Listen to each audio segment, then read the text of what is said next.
tous, c'est Letty, je suis ravie de vous retrouver pour une nouvelle vidéo. Aujourd'hui, je vais vous parler du Book Discovery. Alors je vais en parler un peu en retard, puisque normalement la vidéo aurait dû paraître au plus tard pour le 4 juin, et que nous sommes, je crois, le 14 ou le 15, je ne sais plus. Alors le Book Discovery, qu'est-ce que c'est? C'est un challenge organisé par Crouton de la chaîne Palace of the Book. Il a créé un groupe Facebook où on peut s'inscrire pour pouvoir justement participer à ce défi. Pour ce faire, la seule condition, c'est d'avoir une chaîne YouTube pour pouvoir parler justement de son livre. Je vous mettrai en lien pour plus de détails vers sa chaîne, vers le groupe Facebook. Je vous mettrai tous les liens en barre d'infos de ce côté-là, il n'y a pas de souci à vous faire. Donc le but étant d'être avec une binôme. Donc nous on a été tirés au sort avec ma binôme. Donc j'ai fait ce défi, donc ça va être le 3e ou 4e qu'il a organisé, mais c'est la première participation pour ma part. Donc j'étais avec Gagat de la chaîne Les Chroniques qui a tout lu. Pareil, je vous la mettrai en barre d'infos.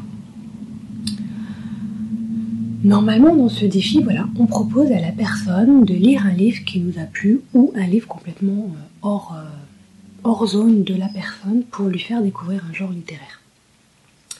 Avec Gagat, nous nous sommes proposés 3 livres, dont au moins un de la pile à lire de la personne. Donc je vais vous dire déjà rapidement les livres que moi je lui ai proposé de lire. Donc je lui ai proposé Là où tombent les anges, mon dernier coup de cœur du moment, au moment où je l'ai proposé, donc ça coulait de source que je proposais ce livre-là. Je lui ai proposé Complètement cramé, un livre également un petit peu humoristique, donc j'ai pris vraiment des styles différents. Et je lui ai proposé La vérité sur l'affaire Harry Kleber, un thriller. Donc dans ces 3-là, le livre de sa pile à lire, si je me souviens bien, c'était justement Là où tombent les anges. Je ne vous dirai pas le livre qu'elle a choisi, je vous laisserai le découvrir dans sa chronique quand elle la publiera. Maintenant les livres qu'elle m'a proposés. Ne lâche pas ma main de Michel Bussy, La route de Cormac McCarthy, compliqué, et elle m'a proposé Le livre de perles de Timothée de Fombelle. J'ai fait un peu ma grosse feignasse et j'ai pris le seul livre que j'avais, donc le livre de ma pile à lire, Le livre de perles de Timothée de Fombelle. Voilà, j'ai fait ma grosse feignasse, j'ai pas été en bibliothèque, j'ai pas été en braderie ou en autre pour essayer de trouver un des autres livres qu'elle m'a proposé, même s'il semblait quand même assez intéressant. Du coup, le livre de perles de Timothée de Fombelle, il a atterri dans ma bibliothèque au mois de janvier quand je suis passée à Gilbert Joseph. Ça faisait un petit moment qu'il me tentait, il avait quand même beaucoup de bonnes critiques. Pour ma part, mon avis est vraiment mitigé sur ce livre.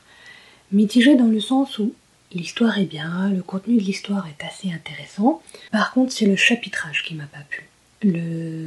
On est assez perdu dans les chapitres, c'est assez brouillon, puisqu'en fait, au début du livre, on rencontre donc Olia, une jeune fée qui perd ses pouvoirs de fée pour pouvoir être avec le garçon qu'elle aime. Puis, on atterrit avec un petit garçon qui se perd dans la forêt et qui se fait sauver, d'une certaine manière, de la noyade par un vieillard.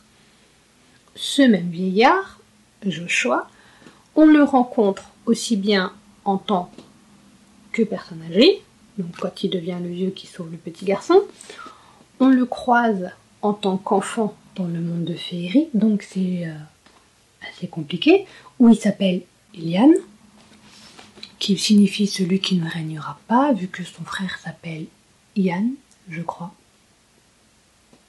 Bref, donc qui signifie il ne régnera pas. Donc on le retrouve en tant que petit garçon, en tant que donc, petit garçon à féerie, puis il se fait bannir de féerie et arrive dans le monde, un monde où la magie n'existe pas, donc dans le monde des humains, dans notre monde, où il est recueilli par la famille Perle, qui est une famille de confiseurs de guimauve, très réputée, semble-t-il, d'après le livre. Moi, je n'ai pas vu la confiserie de guimauve Perle à Paris. Non, je ne les ai pas vues. Je disais donc c'est assez perturbant parce que au niveau du chapitrage, on trouve donc Ilian, enfant à féerie, Ilian, enfant sur la terre, on le retrouve adolescent quand il grandit, quand la guerre éclate, puisqu'il arrive pendant la période 39-45, il se fait passer pour Joshua Perle, le fils décédé des parents Perle qui l'ont recueilli quand il est arrivé dans le monde des humains. On le suit du coup adulte pendant la guerre, on le suit plus âgé quand il est à la quête des objets magiques, et on le suit du coup, comme je dis tout à l'heure, en tant que vieillard quand il recueille ce petit garçon. On retrouve également Olia de temps en temps au début et à la fin du livre, et le petit garçon qui s'était perdu, qui a été recueilli par le vieillard Joshua, on le retrouve à la fin, plusieurs années après, 25 ans après qu'il se soit perdu au début, et c'est seulement à ce moment-là qu'on nous dit que c'est lui le narrateur du livre. C'est très très compliqué au niveau du chapitrage, au niveau de savoir à quel moment on est dans l'histoire, où on est dans le monde, à Féerie, en période de la guerre, quand il est enfant, quand il est adulte. Voilà. C'est très mélangé, c'est le seul gros point noir de ce livre pour ma part. Voilà, pour ma part, c'est un point noir dans ce livre. Donc voilà, un avis assez mitigé pour le livre de Perle, qui, semble-t-il, c'est un livre, soit on l'aime pas.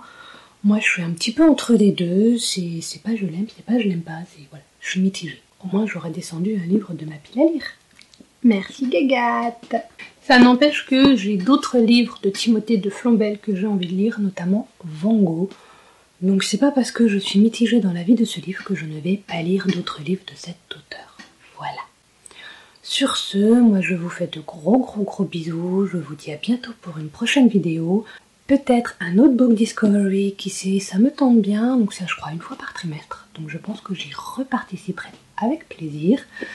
N'oubliez pas, je vous mets tout en barre d'infos, les liens pour le groupe Facebook, la chaîne de Crouton et la chaîne de Gagathe. Je vous mets tout en barre d'infos, n'hésitez pas à aller y jeter un petit coup d'œil. Sur ce, cette fois je vous fais de gros bisous et je vous dis à bientôt. Ciao ciao.